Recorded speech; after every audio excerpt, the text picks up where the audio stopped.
Subscribe to the channel, comment, and stay on top of all Knicks news. What would a Knicks trade package for Zach LaVine look like? Ahead of the New York Knicks win over the Hawks on Wednesday, ESPN's Adrian Wojnarowski said that the team will be watching the Bulls to see if they'll make Zach LaVine available. Chicago is off to a 10-14 start and sits below New York at number 12 in the East. After not trading for Donovan Mitchell over the summer, the Knicks are still waiting to bring a star to New York. LaVine signed a 5-year, $215 million max contract over the offseason, so if he does become available after January 15, a trade for the two-time All-Star won't come easy.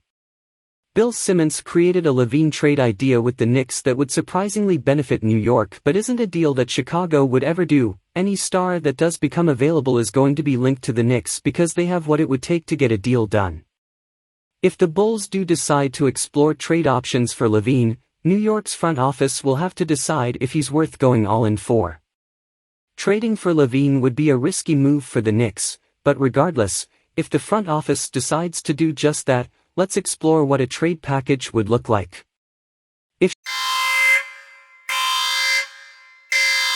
Chicago did decide to trade Zach LaVine, it'd mean that the Bulls would be entering a rebuilding phase.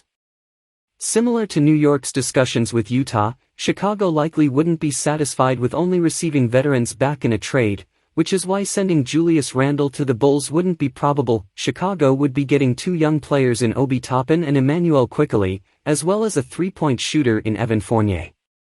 But of course, the story of this trade would be Derrick Rose returning to the Bulls to possibly finish his career. Toppin and Quickley would be enticing as key rebuilding pieces for Chicago, as both were first-round picks in 2020, with Obi being a lottery pick.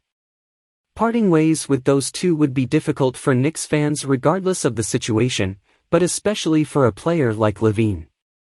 How would he fit in New York? Is he worth pursuing? Those are two questions that have understandably been floating around. The Bulls haven't shown any indication that they're going to shop LaVine. Their slow start to the season has fired up the trade rumor mill, but if things don't turn around in Chicago, the organization could very well end up being sellers at the trade deadline. Subscribe to the channel, comment, and stay on top of all Knicks news.